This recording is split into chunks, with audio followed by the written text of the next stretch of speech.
दा free coaching होनाय जादोंमोन बेखौ माब्लानिफ्राय जागायजेननाय जादोंमोन? खुलुमबाय। हाग्रामा महिलारिनि बोसोन लानानै जोंनि सेन्ट्रेल BSU आरो इउथ BPFनि दैदेननायाव जोंनि BTCनि 40टा समस्तिनि दाब दाब जायगायाव बे गोलोम बोथोरनि बन्दनि समाव फ्रि सामार कचिं केम्प जादोंमोन। बेबायदिनो जोंबो उदालगुरि जिल्लायाव हरिसिंगा, भैरबकुन्द, धोनस्रि, रौता आरो पासनि सेरफां ब्लकनि आवथायाव जोंनि बिसेस भाबै क्लास 10 आरो 12 फरायसाफोरखौ जोङो बिसेसकै क्लास 10 नि बेलायाव बर' मिडियाम आरो एसामिस मिडियामाव आरो 12 आव फरायनाय आर्ट्स आरो कमार्स स्ट्रिमनि फरायसाफोरखौ जोङो बेवहाय कचिं क्लास होनाय जादोंमोन। बे रोखोमनो जोंनि धोनस्रि समस्तिनि आवथायाव गासै 7टा सेन्टार जोङो बे बन्दनि समाव कचिं केम्पखौ सलायबाय। थांनाय 3 जुलाइनिफ्राय जागायनानै जोङो दिनै बे 27 खालारसिम जों बेवहाय कचिं केम्प सलायदोंमोन। दिनै जोंनि धोनस्रि समस्तिनि आवथायाव PM3 Udalguri higher secondary school आरो बकलतलायाव थानाय जामालुद्दिन आहमेद मेम'रियेल गोजौ फरायसालियाव दिनै बिनि जोबथि बुब्लियाव बिसेसकै PM3 उदालगुरि हायार सेकेन्डारि स्कुलनि बे क्लजिं सेरेमनियाव उदालगुरि डिस्ट्रिक्ट सार्केलनि IS भबेन देवरि सारा बाहागो लाफैदोंमोन आरो बे फरायसालिनो रिटायार्ड प्रिन्सिपाल पुष्पधर बास्तला बिथांमोना बाहागो लादों। आरो जों दिनैनि बे गोथार हाबाफारियाव इउथ BPFनि गाहाय नेहाथारि शरद दास बिथांमोननि टिमाबो बेहाय बाहागो लाफैदों। जों जोबोद गोजोनदों बिथांमोना बाहागो लाफैनो थाखाय।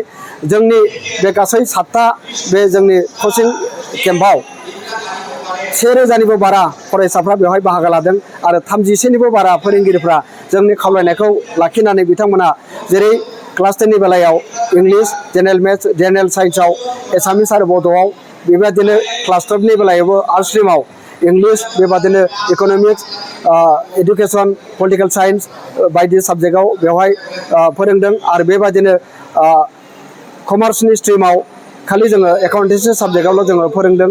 दा जियानो जाथों बे उदालगुरि हायार सेकेन्डारि स्कुलाव फ्राय 200 फरायसुला फरायसुलिफ्रा जोंनि बे कचिं केम्पआव बाहागो लादोंमोन।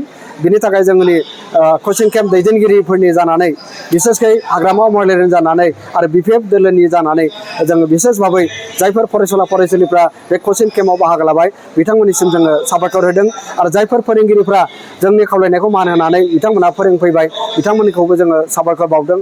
आरो जोंनि गोरों गोरा दैदेनगिरिफ्रा जायफ्रा थोंजोङै आरो खेंसालियै जोंनि कचिं केम्प दैदेननायाव जोंखौ मदद आरो थुलुंगा होबाय बिथांमोनखौबो जोङो रोजा रोजा साबायखर बावदों।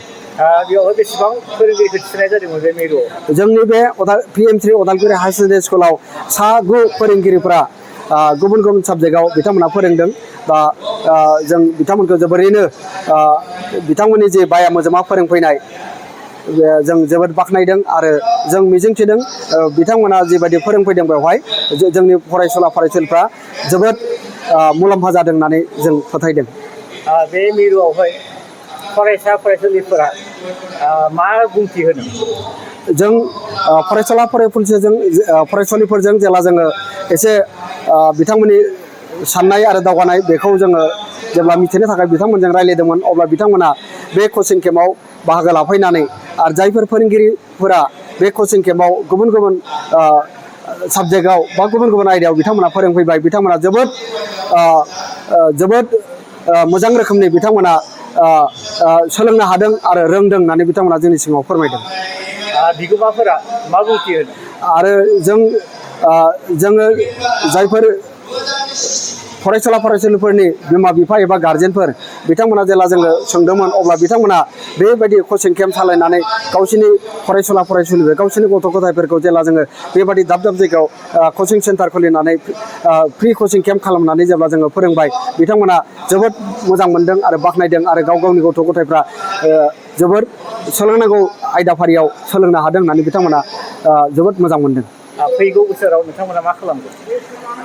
जोंनि हाग्रामा महिलारिया एबा जोंनि बिटिसि सरकारा जुदि आरोबाव बेबादि गोलाव बन्दनि समाव बेबादिनो जोंनि फरायसुला फरायसुलिफोरखौ फोरोंनायनि खाबु होयोब्ला एबा दैदेननायनि खाबु होयोब्ला सामलायनायनि खाबु होयोब्ला जों दोलोनि साफा मावथि जानानै बेखौ बोरैहाय सामलायनो हायो, बेखौ बोरैहाय मावफुंनो हायो, जोङो जेरैबाबो बेखौ जाफुंसार खालामनो थाखाय जोङो नाजागोन आरो फैगोन बोसोराव बेबादि जायोब्ला आरो बेनिख्रुइ साबसिन जोङो बे हाबाफारिखौ मावफुंनो हागोन एबा दैदेननो हागोन होननानै जोङो फोथायदों।